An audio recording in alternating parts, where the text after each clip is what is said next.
नमस्कार. आज आपण आलेलो आहोत महाराष्ट्राची धार्मिक राजधानी नाशिकमधील श्री क्षेत्र त्र्यंबकेश्वर येथे. त्र्यंबकेश्वर हे ब्रह्मगिरीच्या पायथ्याशी वसलेले तीर्थक्षेत्र आहे. आज आपण त्र्यंबकेश्वर येथील 4 स्थाने बघणार आहोत. ती म्हणजे तीर्थराज कुशावर्त, संत निवृत्तीनाथ महाराज समाधी मंदिर, गंगाद्वार आणि नवनाथांपैकी एक असलेले गहिनीनाथ यांची गुफा.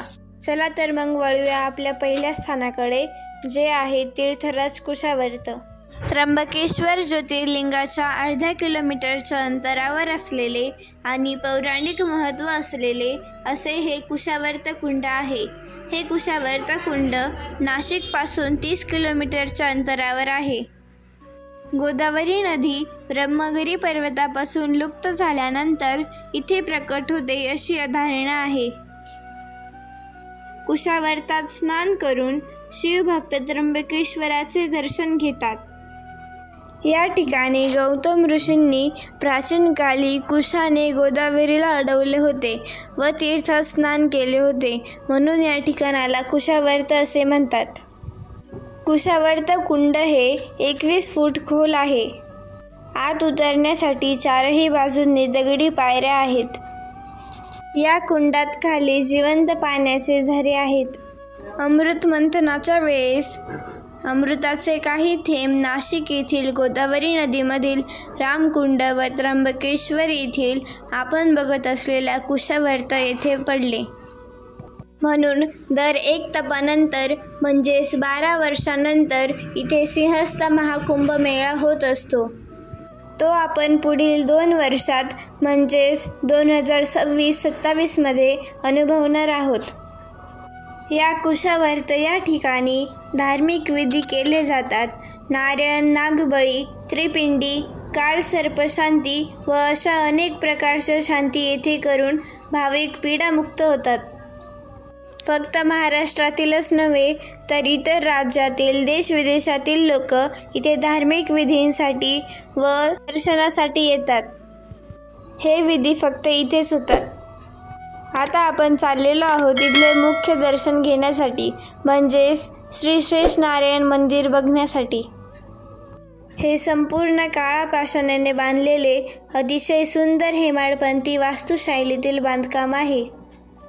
कुंभमेळ्याच्या वेळी शैव संप्रदायाचे साधू कुशावर्त कुंडामध्ये शाही स्नान करतात व वैष्णव संप्रदायातील साधू नाशिकमधील रामकुंड येथे शाही स्नान करतात.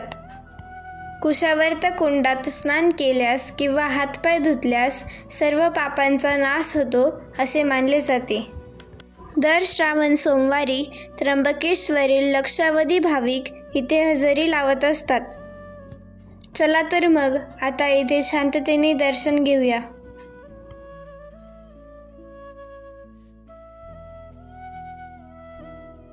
आणि अशा प्रकारे आपले इथले कुशावर्ताचे दर्शन झालेले आहे.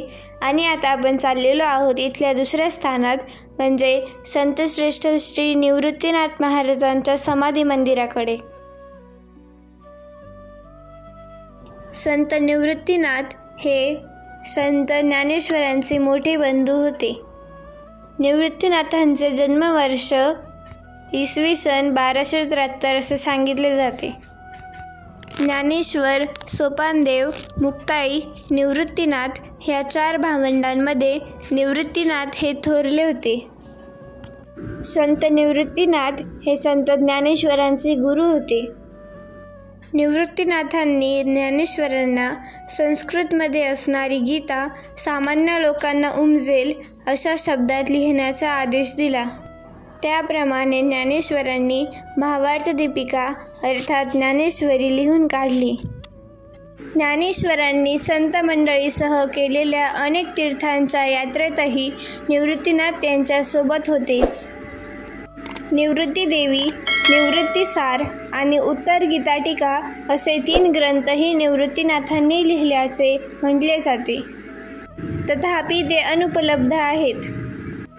धुळ्याच्या श्री समर्थ वाग्देवता मंदिरात सटीक भगवद्गीता आणि समाधिबोध अशी 2 हस्तलिखिते निवृत्तीनाथांची म्हणून ठेवलेली आहेत.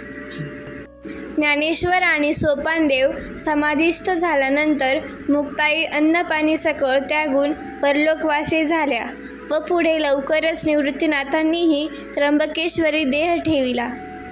त्यांची समाधी इथेच बांधण्यात आली आहे. निवृत्तीनाथांची पुण्यतिथी ज्येष्ठ वद्य एकादशीला 11/12/19 रोजी तसेच इंग्रजी कॅलेंडरप्रमाणे 23 जून 1297 रोजी संजीवन समाधी घेतली.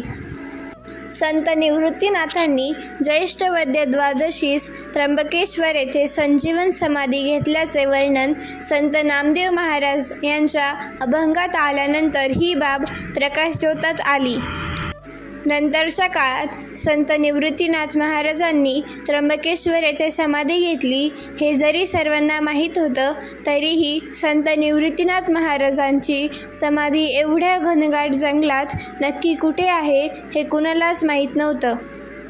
नंतर इसवी सन 1810 ते 1825च्या आसपास, नक्की वर्ष सांगता येत नाही, जोपूर तालुका दिंडोरी येथील महान संत पाटील बुवा रखमाजी उगले महाराज यांनी इतर काही समकालीन संतांच्या मदतीने संत निवृत्तीनाथांची समाधी शोधून काढली.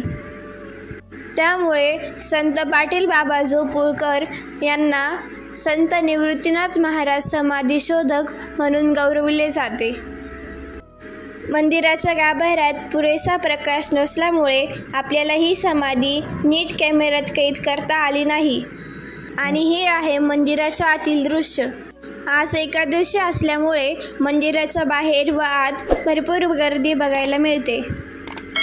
दर एकादशीला वारकरी आठवणीने वारीस येतात. आणि आता आपण जाणार आहोत गंगाद्वार बघण्यासाठी. आता आपण चाललेलो आहोत ब्रह्मगिरी पर्वताच्या गंगाद्वारच्या दिशेने. इथल्या पायऱ्यांनी प्रवास करताना आपल्याला आजूबाजूच्या जंगलातील पक्ष्यांचा आवाज येतो. आजूबाजूच्या जंगलातील आदिवास करणारे लोक पायऱ्यांच्या शेजारीच त्यांच्या उदरनिर्वाहासाठी माकडांसाठी फुटाणे, थंड पाणी, लिंबू पाणी यासारख्या गोष्टी विक्री करत असतात. त्या आपण त्यांच्याकडून घेतल्याही पाहिजेत. ब्रह्मगिरी पर्वतावरून गोदावरी लुप्त झाल्यानंतर इथे उगम पावते व यानंतर इथून लुप्त होऊन व तीर्थराज कुशावर ते इथे उगम पावते. या ठिकाणाहून गोदावरी नदी प्रवाही होते, म्हणून यास गंगाद्वार असे म्हणतात. अनेक भाविक या ठिकाणी दर्शन घेतात. गंगाद्वार म्हणजे गंगेचे द्वार किंवा दरवाजा.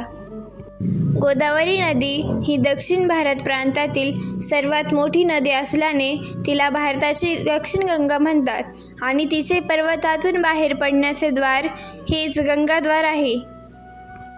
गंगा गोदावरी परिक्रमा. गोदावरी नदीला गौतमी गोदावरी असे म्हणतात.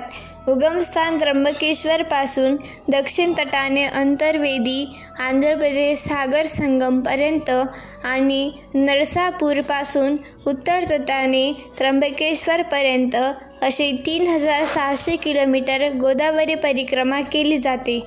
आता आपण जाऊया याच्या पुढच्या स्थानाकडे, म्हणजेच गहिनीनाथ तपश्चर्या गुफाकडे. एकदा श्री संत निवृत्तीनाथ महाराज आपल्या भावंडांसह त्र्यंबकेश्वर येथे ब्रह्मगिरीची प्रदक्षिणा करत होते. ही ब्रह्मगिरी अत्यंत खडतर व दाट जंगलांनी व्यापलेली होती.